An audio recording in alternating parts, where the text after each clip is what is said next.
listening to the Thornapple Valley Church podcast. Thank you for joining us. Our hope is for you to be encouraged and to connect with God during this message. If you'd like to know more about Thornapple Valley Church, visit tvcweb.com. Good morning, everybody.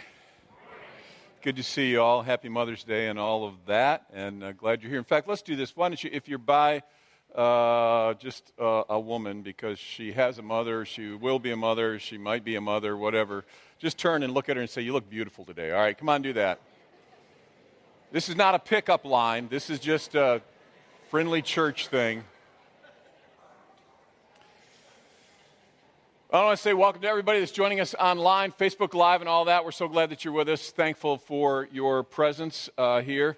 I know it's not Christmas time. I'm well aware of that. But there's a story that I have heard so many times over the years. Now, it was told by a guy that a lot of you have no idea who this is. But he was a guy named Paul Harvey. In fact, let me just ask, how many of you remember Paul Harvey? Would you lift your hand? Look around you. Those are all the old people right there, all right?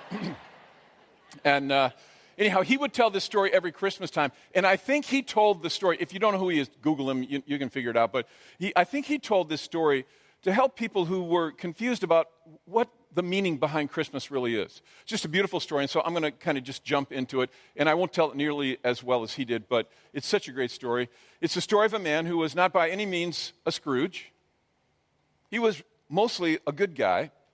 He just didn't believe in all that incarnation stuff that churches talk about at Christmas time, the idea that God came to earth and became a man. So he told his wife and children on Christmas Eve, he said, "I won't be going with you to church this evening. I'd feel like I'm a hypocrite." And so they left, and shortly after that, a winter storm rolled in. He watched the flurries getting heavier and heavier through the window. And then he went back to his fireside chair. But minutes later, he was startled by a thudding sound, and then another, and then another. And at first he thought someone might be throwing snowballs against his living room window. But when he went to investigate, he found that a flock of birds were huddled miserably in the snow. They'd been caught in the storm. And in a desperate search for shelter, they'd tried to fly through the window. He felt like he couldn't just let them lie there and freeze to death.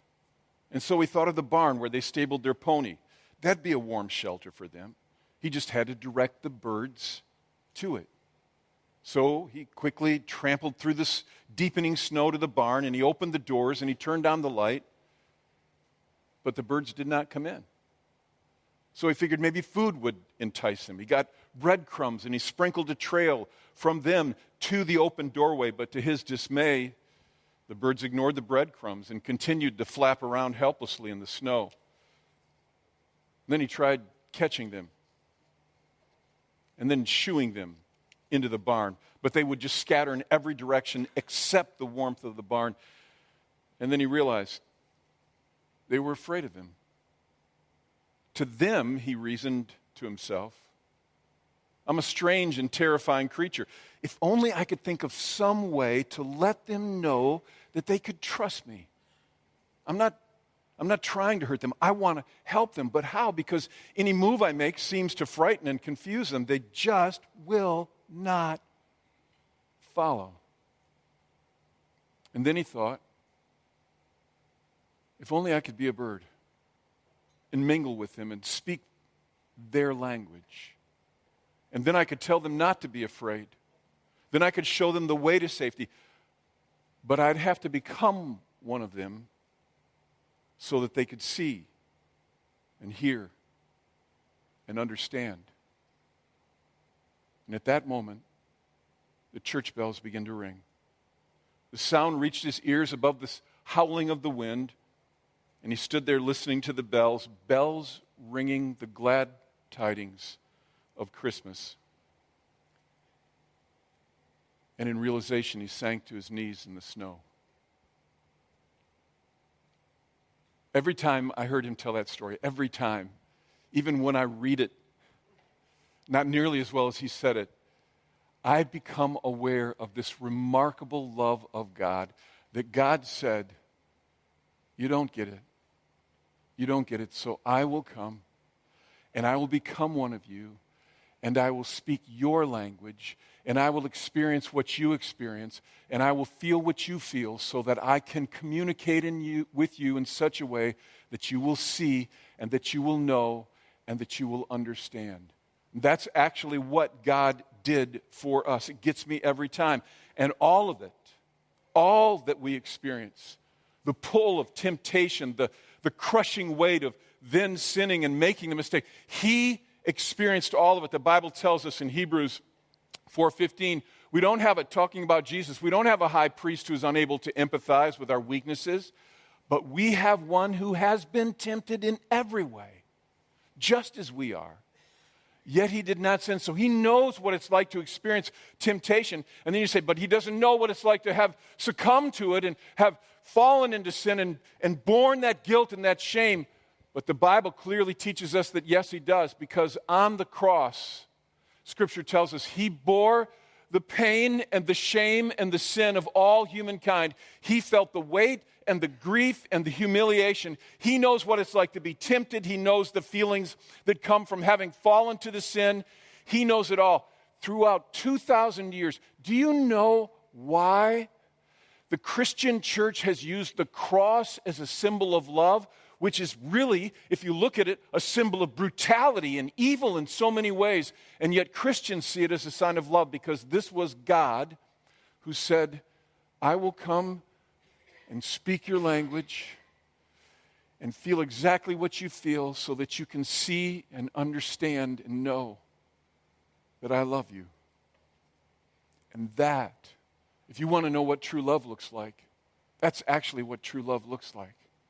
When God says, you may not believe it, but I get you. I know how you think. I know how you see. I speak your language. All of those things, He gets us. I think you know this, but there's a deep longing inside of every one of us simply to be fully understood. Some of you have said that. I've had so many people say it to me over the years. I just wish, they're talking about their husband or their wife or somebody in their family. I just wish I wish they would understand me. I wish they would not just judge me harshly, but they would know what's going on in me. I wish they would. That's on the inside of all of us. And of course, this is exactly what Christ calls His followers to. Now, I'm aware that some of you may not be followers of Jesus. You're not sure where you stand on this whole thing with God and if there even is a God and all that. And I respect that. But for those of you who've said, I follow Jesus, this, is His high calling for our lives. This is what He said. Probably my favorite verse in all of Scripture, John 13:34. Jesus says, a new command I give you. Say the next three words out loud with me. Love one another. This is your mandate. This is your command, God says. You follow me. You love one another. And then He goes on to tell us how. As I have loved you, as I have loved you, as I felt what you felt and saw what you saw and spoke your language, as I have loved you, so, He says, you must love one another. This is really, and I want you to hear this on this weekend where we're talking about family in this series called This Is Us. I want you to hear this. This is our high calling. And probably nowhere in the world is it as important that we learn to speak the language and understand the perspective and really relate to the person that we're trying to love as it is in our own families. And yet so often, and you know this is true, so often in our own homes, amongst our own families, amongst that group, we say, this is us, this is our broken, tattered group, whoever it is, we are there in the same house, but because we do not speak the same language, because we do not understand the perspective of others, we're there, we're together, but we pass, and we never really connect. Not at a deep level, because we simply don't understand. We don't really see each other. We're speaking different languages. I mean, it's heartbreaking to say, but this is really what happens, because many of us, we make the mistake of kind of overlaying the template of what we think is right and how we see life and how we think one should respond. We overlay that template over everyone around us. We think they should be like us, and they should see things like us, and they should react like we react. In fact, we often do this to the extent that we'll actually overlay our perspective even when we read Scripture. from the Bible, and we'll interpret it in such a way. In fact, let me give you a verse from Proverbs that I think has for ages, in many ways, been misinterpreted by people. And it's one many of you are familiar with. It's Proverbs 22:6. It says, train up a child in the way he should go, and even when he's old, he will not depart from it. And this is how so many of us have looked at this. It's like, well, I know how a child should go. I know the right way. I mean, I'm mature. I'm an adult. Unlike this ankle biter down here, whom I'm going to have to figure out and fix them and make them better. And of course, you do know many things they need to know, and it is part of your job as a parent to impart those things to them about integrity and honesty and character. But here's the problem, is that we overlay not just that template, but our entire perspective. So the way we see things and the way we think things should be done and the way we think you should respond in certain circumstances, we overlay all of that, and we expect our kids to be made into the image of me, us. And so we misread this very simply. We misread this because you can, just how you place emphasis. So we read it, train up a child in the way he should go. And it's obvious. He should go the way I'm going. But if you read it properly, let me just change the emphasis a little bit. Train up a child in the way he should go.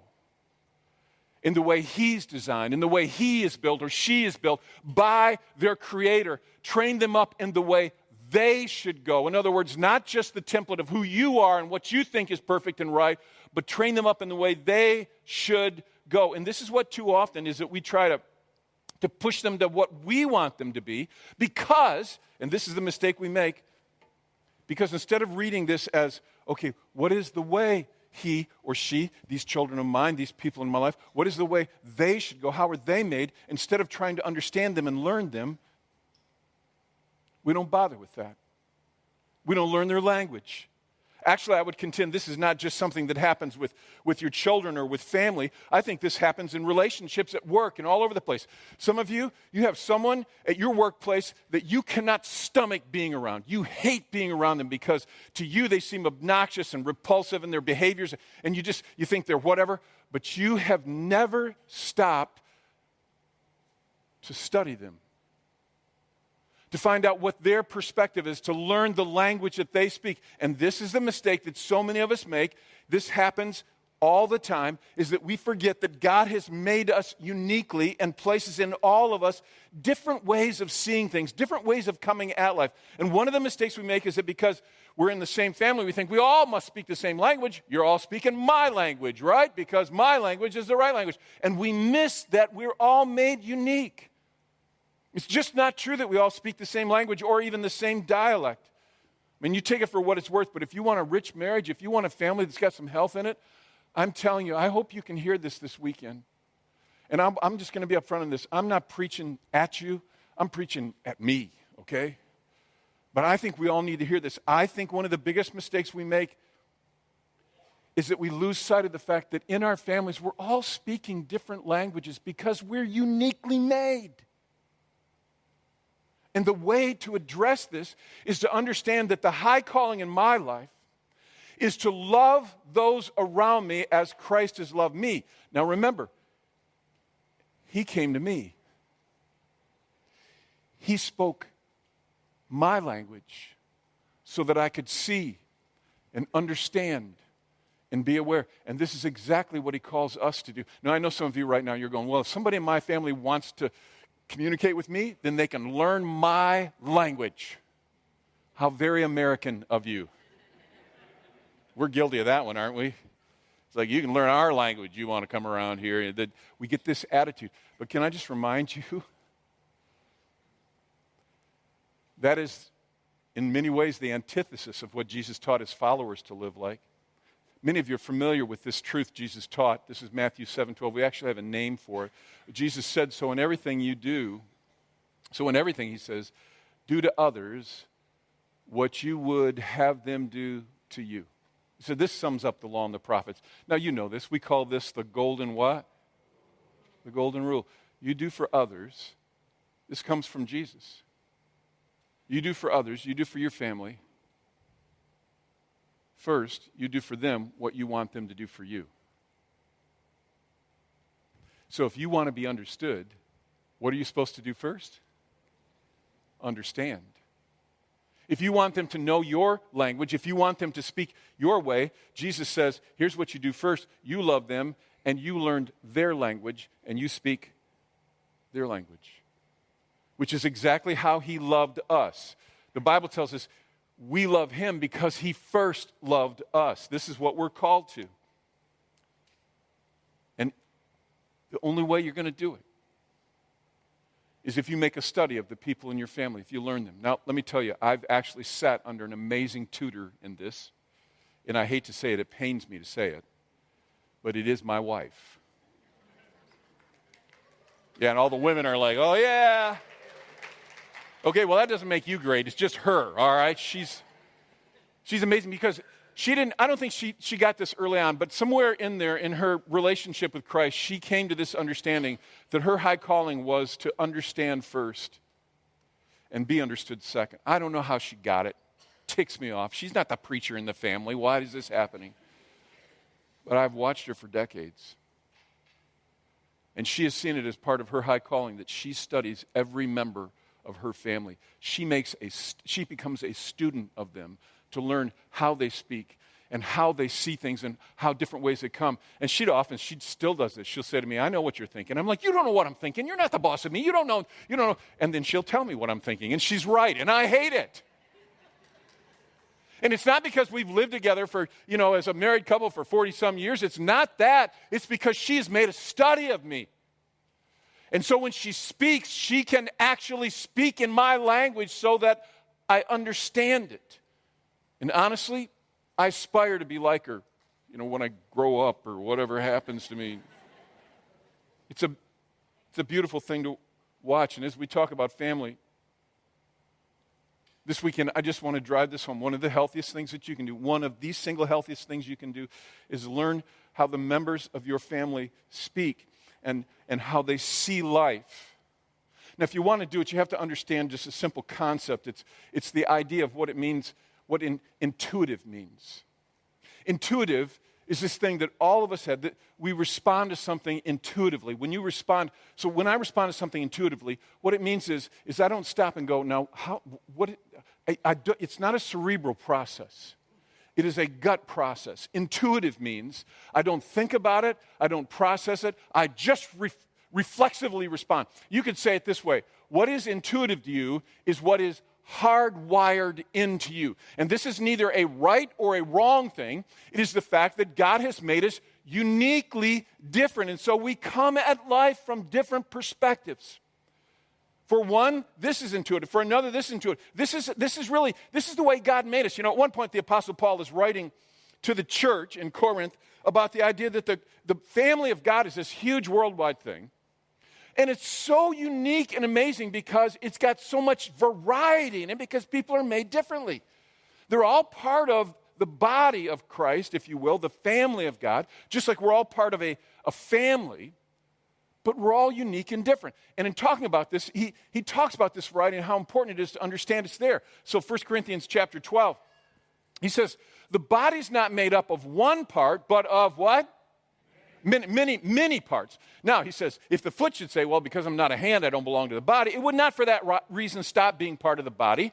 And if the ear should say, well, because I'm not an eye, I guess I don't belong to the body, it would not for that reason stop being part of the body. In other words, he's saying there's this amazing, remarkable uniqueness and creativity. And the foot's not better than the eye or the hand or whatever other part of the body is. They're all uniquely, beautifully designed and made by God. And there are things in you that are intuitive. In other words, you don't have to stop and go, okay, how should I respond here? You just do it. And you know what I'm talking about. We all have that. And these things are neither right nor wrong. They're just how you're built. Let me give you some examples. It's real simple stuff, and most of you are familiar with this. So just picture a continuum. On one end, you have people who are extroverts. And then on the far other end of the continuum, you have people who are introverts. So let me just ask, how many of you in this room would say, and you know what I mean by extrovert and introvert, right? Outgoing versus a person who's more reserved, that type of thing. How many of you would say you're extroverts? Just lift your hand up, all right? Yeah, and they're like, yeah, it's me, I'm an extrovert, And then I could say, how many of you are introverts, but none of you would lift your hand anyhow. You'd just be like, That's a fascinating thing. because you are neither right nor wrong by what you are. It's just how you see life. It's hardwiring. It's intuitive for you. And what happens is that when we fail to make a study of those that we are called to love, starting with our family, is that when they respond in their own intuitive way, but it is different than our intuitive way, we make a snap judgment because we assume that the way we would respond intuitively must be the right way. So an extrovert husband goes out to a gathering of people, or a party, if you will, with his introvert wife, and he's out there in the middle of the room with the rest of the people, joking and laughing and telling stories and all this stuff, and she's kind of back in a corner, just, smiling like nervously or uncomfortably, and he looks at her periodically, he's like, come on, get out here, what's wrong with you?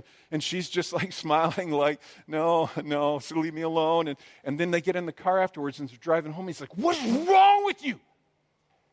We go to these things and you leave me to do all the talking, you stand over there in a corner, you don't talk to anybody, do you think you're better than everybody else? No, she doesn't. It is how she is built. You know what they say? It's like, extroverts love the party. Introverts are not party poopers. They're just pooped by the party. Really, they go to something like that. It's a draining thing for them. And it makes them neither right or wrong. The husband isn't right because he's an extrovert, and the wife's not wrong, and it's not vice versa. Honestly, though, I think in this particular one, this orientation of how people come at life in an intuitive way, the extroverts tend to beat up on the introverts because they can, because the introverts will be like, all right, whatever, and they just kind of back off. But neither one is right or wrong. You have to understand how important this is. Let me give you a couple other examples, all right? Some people are on the far end of the continuum, thinkers. Everything for them is cerebral, logical.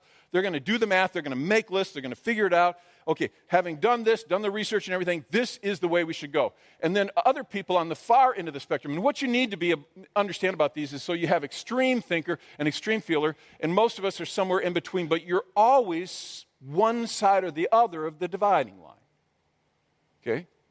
So the feeler, when a big decision comes up, they're not going to logically lay it all out and put it down on paper and chart it, map it out. They're going to go, I hear you saying all that, but man, I'm telling you, my gut says that's not the way to go, that we should go this way. And here's the problem, is that when you don't make a study of your family and know their perspective, what you see, the thinker believes that the feeler simply doesn't have a brain. And the feeler believes that the thinker doesn't have a heart. And neither one is right or wrong. It's simply intuitive to them. And the mistake that is so often made in families is that we don't learn, so what's intuitive to you? Because a lot of you in here, you're thinkers, and you're just like, anybody that's not a thinker, they're just stupid. Which proves you don't have a heart, all right? That's what the feeler's going to think. Let me give you another example. Here's another one. Some people are just settle it people. Other people on the far end of the continuum are play it by ear. So the just settle it people, like, for example, when you plan a trip, you plan everything, including potty breaks. Come on, you know what I'm talking about. Some of you are in families with people like that, and they're just settle it people. Whereas the play it by ear people are like, what is wrong with you? We're going on vacation, not a business trip. It's like you can't determine when you're going to have to pee. It hits you.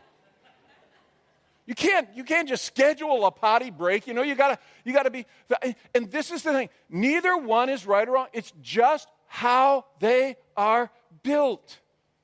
And this is where I think so often we get into trouble because we're not learning from our family. Now, just as we need to learn what I would describe as their basic wiring in terms of how they see things, I think it's also critical to learn how they communicate and receive love. And trust me, I learned this later in my life, in my adult years, and I wish I would have learned it a lot earlier. I hope you can hear some of this stuff. Because, you see, you see this happen all the time in families, is two people really, and they love each other, and they want to communicate that they love each other, but because they're speaking in different languages, it's like, whew, I'll tell you how crazy this is. And this is true. Is that you can have two people who are trying to tell each other, I love you, and what the other person hears is, I don't love you. How crazy is that? How crazy is it that two people who really do love each other and want to communicate that love can speak in such a way that they're both saying, I love you, but the other person hears it as, I don't love you. And it is because they did not become a student of the people that they're trying to love. And the mistake comes in that they're not speaking their language. And this happens all the time.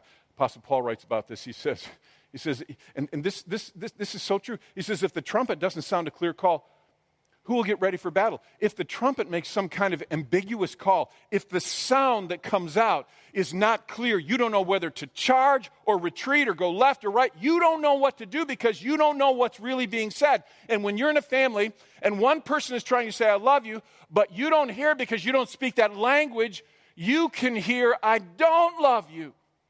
And it happens all the time. I think most married couples in here, if you were honest, you would have to admit there have been times when I've been trying to communicate love, and what came through was the furthest thing from love there is. What they heard, and I don't even understand how they could hear that. How could that happen? I was thinking about how many times I've done this in my life, because as I said, I came into this later in my life, and I wish to God I'd done it earlier, but I have so many stories I could tell you so many times. I was thinking about one time with one of my sons. This is years and years ago now, but he was at a place where he was working, where he was employed. And I stopped in, and I just did something very teasing, because that's part of how I'm wired. I don't know what it is with me, but the way I communicate love to people a lot of times is I tease them. I tease them. I harass them. In fact, staff will tell you around here, if Jeff actually acts nice and doesn't give you a hard time, watch out. Something's wrong. He's not happy with you. This is kind of how I'm built. So I stop in, and I was kind of doing this thing, which was teasing my son. And in my mind, it was like, you understand, I didn't even have to come here. I came here just because I love you, because you're my son, you know. And I didn't even know it until it came out later in a brutal conversation that it was crushingly embarrassing to him and painful beyond what I could even understand. Even when he told me with all the emotion, I was like, what? Well, how does that work? But it's because I did not bother to understand that the way that I say I love you to my family is not in my language, but in theirs. Did you hear that? I mean, that was like good preaching right there. Okay. May not be a whole lot in this talk, but don't miss it, all right? If I want to say I love you, the greatest way I say I love you is when I do it in their language, not in my language. So some of you have heard of the book called The 5 Languages of Love. This is a book that's sold millions, and it's 25 years old now. Actually, we have it. Last I knew, we have it in our bookstore, and we just sell it for what it costs us. But I will tell you, this book has had a profound impact on my life. 25 years old. But this book still speaks to I'm one of the millions of people who have been affected by this book. And in it, Dr. Gary Chapman, the author, talks about 5 different languages that people speak when they're expressing and receiving love. And it's critical to understand those. And so I'm not going to try to do the book for you, but I'm going to run through these real quickly because I think they're so important. And the first one is, let's just jump right in. One of the first love languages that you see in people is, some people, for them, words of affirmation are how they hear love and how they try to express love. So what that means is, they're generally speaking, they're a verbal person, they're a word person, they like words. And so for them to hear love, it means everything to them when they hear it spoken verbally. So when someone communicates it either in written form, but through words. Now, some of you, that's not your language, as we'll see. We'll talk about this in a minute. But for some of us, and I am part of this crowd, this is out of the 5, this is my number 1 primary language of love. When I hear words of affirmation, when they come to me either written or when they come to me spoken by someone else, that's when I feel love. So periodically I'll have a kid, one of my own kids, come up to me, and you just have no idea what this is like when you're a preacher and one of your kids who, they know you. You know what I'm saying? They know you. And when they come to you and they'll say, Dad, I listened to that talk you gave this weekend. Oh my gosh. It spoke to me, and I just want you to know I am so proud of you for what you do. And I'm just a little puddle right down on the floor, right down in front of them. And it's like, okay, we're changing the will. All the other kids are out. You're it. Because I feel love. Because I feel love. Now, the hard part of this, see, is that those for whom this is not their primary love language or secondary love language, it's almost confusing to them because words don't mean much to them. Don't show me words, show me action. Do this thing, do whatever it is, and we'll talk about those in a second. But it's like, so, and this is what I've also observed, is that you're going to marry somebody, and will have like a primary and secondary love language, and whoever you marry, they're not going to have either one of those. It's just almost inevitable. And so I married a woman, Anne, whom words of affirmation is not her primary or secondary. I don't know where it comes, like number 8 or 9 on her list. I'm not sure, out of 5. So it's just words of affirmation were not a big thing for her. And so this is so crazy because early in our marriage, this is what would happen. I would tell her all the time, I love you. Because see, for me, I was saying, the way to say I love you was to say I love you out loud, or whatever. And she told me, I cannot tell you how many times she would say this to me. She looked at me multiple times and she'd just go, you say I love you too much. I'm like, what? I'm pretty sure it's not possible for me to say it enough. And it's sure as heck you not saying it enough. I'm pretty sure you're going to hell for that reason because I feel that strongly about it. I'm joking, all right? I'm joking on that. But she's telling me, you say it too much. And it's my love language. And I'm like, how is that possible? Because it's not her language. Are you with me?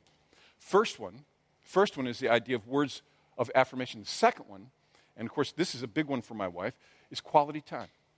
Quality time. Now, the idea behind this is it's not just time together. Would you say that first word out loud with me, please? Quality. So don't go, well, we've been living together for 20 years. We're in the same house. We've had all kinds of time together. No, that's not the idea here. The idea is that it's quality. And for you guys who are going, does that mean like we have to sit on the couch and stare into each other's eyes? And no, it's not weirdness necessarily. What it is it's being together. Maybe it's just when you're eating a meal or going for a walk or talking about what's happened in your day. But the idea is that how the person who speaks this primarily, this is the way they sense love coming. Words don't cut it. But you spend time with me, and I feel that love. You spend time with me, and I feel that love. And the way you see how people speak their language, the way you can understand what their language is you watch them, because that's how they express it. They may not say, it's like with Ann and I, it's like, why don't you say I love you more? And why are you hanging around me so much? Go away. It's because she was speaking her language, but I was trying to speak. Do you see how we do that? And this is exactly what happens in people's lives. So quality time is one. Here's the third one. And it is receiving gifts. Now, this is where people have the giving and receiving of gifts is how they communicate love. And it's very tangible. If this is their primary love language, gifts are a big deal. Now, I know some of you husbands will lean over and go, honey, I'm pretty sure that's mine. And that bass boat I've been wanting, this is now, do you understand how to say I love you? No, all right? Actually, for a person that the giving and receiving of gifts is their language of love, the value of the gift is insignificant. It is not about how much a gift costs. It is not about greed. It's not about any of that. It's about, it communicates, I love you. The people who have this as their primary love language, it's always so funny. These people, they're the ones that keep trinket shops in business. Because they're always buying crap and giving it to you, and you're like, thank you. What am I going to do with this? This is nothing. This isn't the thing. It is that I gave it to you. How can you tell if they have that love language? They do it.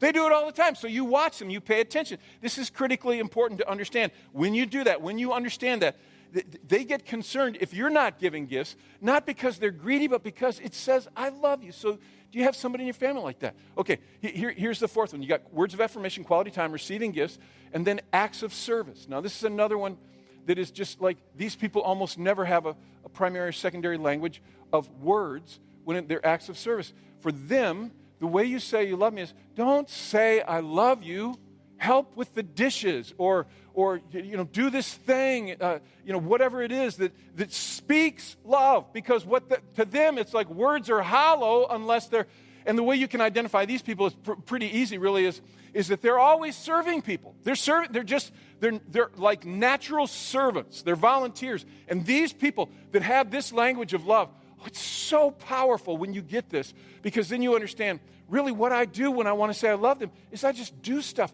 and they hear it. They hear it because you're now speaking in their language. Simply acts of service. One more, and I want to finish this up for time's sake, but we got words of affirmation, quality time, receiving gifts, acts of service. And again, the book is so much better to go through all this stuff in more detail. But the last one is physical touch. Now, again, this is where some of the husbands are leaning over going, honey, I was waiting. This is my, yeah, baby, this is my love language. No. This language of love is so far beyond the act of sex, which I'm not denigrating. That's awesome. But I'm saying this is not about sex. This is about physical touch. Just the brush of an arm, the touch on a shoulder, something communicates uncommon comfort and security to the person who's receiving that. It means the world to them. And it speaks to them so profoundly. So, again, I can only really relate most of this stuff from my own life, but some of you have heard me talk about this. My secondary language is physical touch, and Ann's is not. And so I was always like, why won't you hold my hand more often? Why, and it would be like, I always felt like why aren't you affectionate? Why don't you, this is early in our marriage, before she began to make a study of everybody in her family so diligently, and since she's so changed, but early on, what is wrong with, why won't you be more affectionate? And we'd be going to church somewhere, and we'd be sitting in chairs, and I'd look a couple rows ahead, and here's this woman next to her husband or boyfriend or whatever, and she puts her arm over on his back, and then she starts running her fingers up through his hair like that. And I'm just like, I have drool coming down my chin. Now that's how a woman loves her man. But I had to marry the devil. So you know what I would do? This is horrible. But it's not obvious enough apparently. So I would lean forward, and then I would lean way over in front of her chair like that, and then I would start moving my head around like this. Surely she can get it now. And you know what she would do?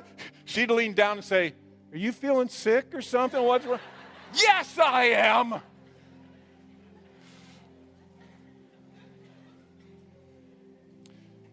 In all this, here's the thing. You have a choice.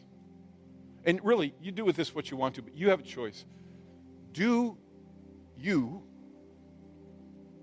choose to study and then speak the language of the person you want to love, or do you wait for them to speak yours and keep missing each other? You have a choice. Can I just finish by telling you a story of deep regret in my own life? As I said, I didn't really come to understand this until quite a bit later in my life. But I believed pretty much the whole time my dad was alive that my dad did not love me. I mean, even as a pastor, it wasn't that I didn't forgive him for it or anything. I just believed the man seems to be incapable of loving one of his sons. I couldn't speak for his other two sons, but I could speak for me. I was pretty sure he did not really love me because he never said, not until about 3 months before he died, and then I kept pushing it, he never said, I love you. I couldn't tell you a handful of times that he ever said, I'm proud of you. He just didn't speak words of affirmation. And physical touch was the furthest thing from my dad. I mean, even when I'd see him after it'd been a long time since I'd seen him, it'd be like, hey, Dad. And he'd go, good to see you. Kind of put his head away like that and hold his hand out to shake my hand because physical touch was not his thing. And I just thought, the man is incapable of love. So in 1997, Dad died. Not too long after that, I got the book, and I was reading it. And I don't know what got me thinking about it, but I thought, I wonder what my dad's love languages were. And then I started thinking back to every time I'd go see him, he'd be like, hey, do you need your car fixed? What you want me to, I can change your oil. He was always trying to do stuff for me. And then the other thing he was doing, he was always trying to give me stuff. He said, you need a pair of gloves? I got a lot of gloves around here. You need an extra hammer. The man had like 50 hammers. I don't know what was wrong with him, but he's like, do you need this tool? Do you need these parts? Do you need anything? He's always trying to give me stuff. And I'm always like, stop trying to give me stuff and do stuff for me. Why don't you just tell me you're proud of me or I've done something well? Why don't you be friendly and act, give me a hug once in a while, that kind of thing. You're my dad. And I was so convinced that my dad did not love me because he never seemed to be able to say it. And what I entirely missed was that my dad told me he loved me 10,000 times. But it was in a language I didn't understand. And if I could get a do-over on that one, baby, I sure would. That's why I think this stuff matters. All right. Sermon over. Let's stand to our feet and we'll close with prayer.